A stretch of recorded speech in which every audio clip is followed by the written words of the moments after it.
Vamos agora para as tretas internacionais. O presidente da Ucrânia, Volodymyr Zelensky, pediu nesta terça-feira, Dia dos Direitos Humanos, a prisão dos ditadores Vladimir Putin e Bashar Assad pelas atrocidades e violações cometidas contra milhares de pessoas que passaram pelas prisões e câmaras de tortura na Rússia e na Síria. A gente separou alguns trechos da mensagem que o Zelensky publicou no X. Aspas. O Dia dos Direitos Humanos desse ano é marcado por imagens de cortar o coração das prisões e câmaras de tortura sírias que foram abertas depois que Assad fugiu. Pessoas foram humilhadas lá por muitos anos, homens e mulheres. Eles foram espancados, torturados e estuprados. Milhares e milhares de pessoas passaram por essa fábrica de violência. Por décadas, o regime de Assad tem se apoiado somente na violência, e assim aparentam ser todos os regimes apoiados por Putin. Vimos esses tipos de prisões, câmaras de tortura, violência indizível, humilhação, espancamento, estupro e outros crimes em nosso território, em todos os locais ocupados por invasores russos. A Rússia é um estado-prisão e só pode manter as terras roubadas de outros se instalar ali suas prisões e câmaras de tortura. Fecho aspas. No final da mensagem, o presidente da Ucrânia afirmou, aspas, deve haver justiça para as atrocidades horríveis e violações de direitos humanos. Na verdade, Putin e Assad são os que merecem ser presos, não as pessoas inocentes que eles vêm aprisionando há anos. Fecho aspas. A gente tem também duas imagens que o Zelensky publicou das câmaras. Pode mostrar aí, produção? Estão vendo aí os exemplos de praticamente celas, né, que foram utilizadas para esse tipo de violência que está sendo descrita aí pelo Zelensky. E isso foi depois da queda do Bashar Assad. Ainda não se sabe ao certo o seu paradeiro, se desconfia da Rússia, oferecendo asilo para ele. E Duda Teixeira faz lembrar até o nazismo, né, que não era exatamente... eram câmaras de tortura, mas eram especificamente câmaras de gás.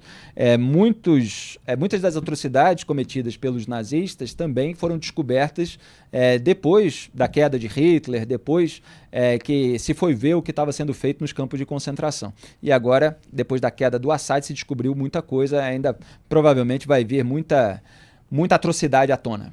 É verdade. Essas imagens que apareceram aí nos últimos, desde domingo, né, assustam, espantam, porque dão essa dimensão cruel do que foi a ditadura do Bashar Assad. Teremos também, muito em breve, os depoimentos dessas pessoas que passaram por essas atrocidades. Uma pergunta a ser feita aí é onde estava o Tribunal Penal Internacional, aquele tribunal que acusa e condena as pessoas por crimes contra a humanidade e crimes de guerra. Vários exemplos aí de pessoas que foram torturadas em hospitais na Síria com marcas de tortura. Karim Khan, que pediu a prisão do Netanyahu, Benjamin Netanyahu, primeiro-ministro de Israel, não moveu um único dedo contra o ditador Bashar Assad. E nós apontávamos isso, né? Quer dizer, cadê as medidas contra esses ditadores, seja o Assad, seja o Nicolás Maduro? Isso foi pauta aqui do Papo Antagonista. O Karim Khan é o promotor junto ao Tribunal Penal Internacional, que é investigado, inclusive, por assédio sexual e que, para resumir, ele só foi pedir a prisão dos líderes do Hamas, do grupo terrorista, quando conseguiu ali traçar uma falsa equivalência, pedindo também a prisão do primeiro-ministro Benjamin Netanyahu, que está liderando a reação militar depois do massacre de 7 de outubro de 2023. Diga tu. E o Zelensky tem feito boas análises que ele publica no X sobre essas questões do Assad. Exatamente. Ele diz ali, olha, prisões como essa também existem na Rússia, existem na Ucrânia ocupada. Então, quando os países do Ocidente ajudam a Ucrânia, fornecem armas, mísseis, munições para os ucranianos, eles estão ajudando um país a se proteger e evitar esse tipo de violação dos direitos humanos. Então, é claro que ele também está fazendo ali o jogo dele, né? Ele precisa desse apoio para resistir a Rússia, mas ele está certo.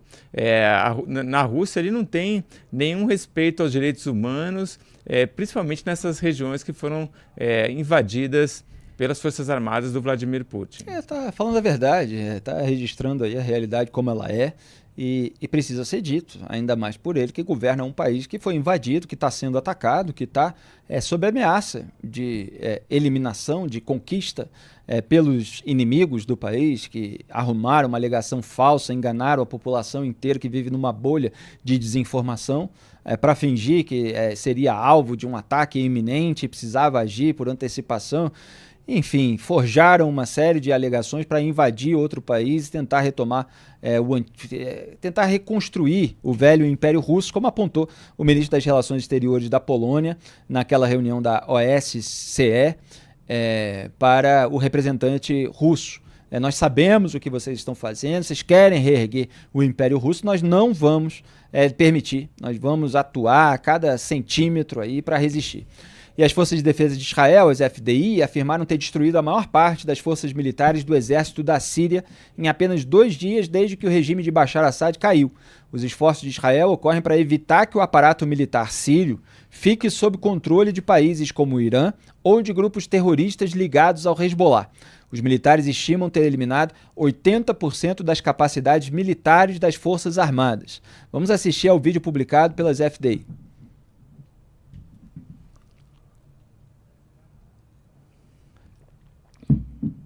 Muito bem, o vídeo não tem som, vocês estão vendo aí a imagem de bombardeios da Força Aérea Israelense de equipamentos militares, de infraestrutura militares das Forças Armadas sírias, justamente de modo preventivo, para que armas de alta capacidade, letal, de alcance, etc., não caiam em mãos erradas, como se diz aí nos filmes de ação tradicionais.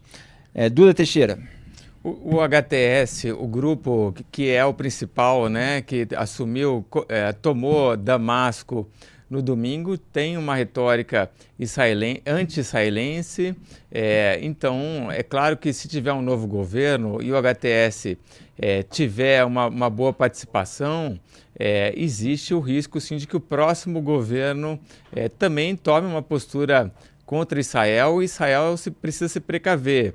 Agora, além disso, também tenho medo de que numa situação de caos, como a gente está tendo nesse momento, embora os funcionários públicos tenham continuado trabalhando, o Partido Baath, secular, nacionalista da Síria, esteja apoiando esse processo de transição, você tem uma situação de instabilidade em que, de repente, alguém pode pegar lá e entrar e pegar um míssil, né? Pegar um barco desse, um tanque. Então, Israel precisa também se precaver, não só em relação ao que vai ser o próximo governo da Síria, mas também a grupos menores que de repente podem ver ali uma oportunidade e depois lançar um ataque contra Israel. Muito bem, e a gente tem o vídeo que eu legendei pouco antes aqui de começar o programa do primeiro-ministro Benjamin Netanyahu falando a respeito dessa situação. Pode colocar, produção. אין לנו כוונה להתערב בענייני הפנימיים של סוריה, אבל בפירוש יש לנו כוונה לעשות מה שצריך לדאוג לביטחוננו. במסגרת הזאת, אני אפשרתי לחיל האוויר להפציץ יכולות צבאיות אסטרטגיות שהשאיר צבא סוריה, כדי שאלה לא ייפלו בידי הג'יהאדיסטים. זה דומה למה שחיל האוויר הבריטי עשה כשהוא הפציץ את הצי של משטר וישי ששיתף פעולה עם הנאצים, כדי שזה לא ייפול בידי הנאצים. אנחנו רוצים יחסים תקינים עם המשטר החדש בסוריה. אבל אם המשטר הזה יאפשר לאיראן לחזור להתבסס בסוריה, או יאפשר העברת נשק איראני או כל נשק אחר לחיזבאללה, או יתקוף אותנו, אנחנו נגיב בעוצמה. אנחנו נגבה ממנו מחיר כבד, מה שקרה למשטר הקודם, יקרה גם למשטר הזה. Tá aí, deixando bem claro que o destino do regime anterior vai se repetir se eles não ficarem comportadinhos. Quer dizer, o Netanyahu viu com bons olhos a queda do Bashar Assad, mas sabe que existe um risco para Israel em que um grupo terrorista patrocinado pelo presidente da Turquia, que é pró-Hamas, assuma o poder e tenha acesso a esses armamentos militares. Então está tomando aí, Duda Teixeira, as medidas preventivas. E você escreveu também na Cruzoé porque a Rússia prefere esconder o Bashar Assad. Faz aí o seu apanhado geral. O interessante da história do Bashar Assad é que ele vai para Moscou e você não tem o encontro do Bashar Assad com o Putin.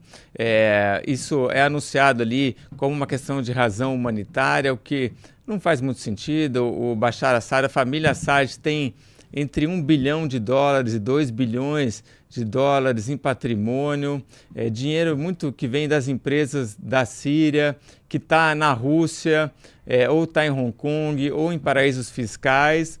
Agora, a Rússia sabe que se receber o Bashar Assad ali com grandes abraços e fotos, vai ter problema em exercer uma influência no próximo governo da Síria. O próximo governo... Peço que não prossiga a sua observação. Enfim, a Rússia quer ter influência e por isso está escondendo o Assad lá em Moscou. Agora a gente tem essa vinheta para avisar que acabou o tempo. O Papo Antagonista fica por aqui. Amanhã tem mais às 18 horas. Continue acompanhando a nossa programação e o nosso portal.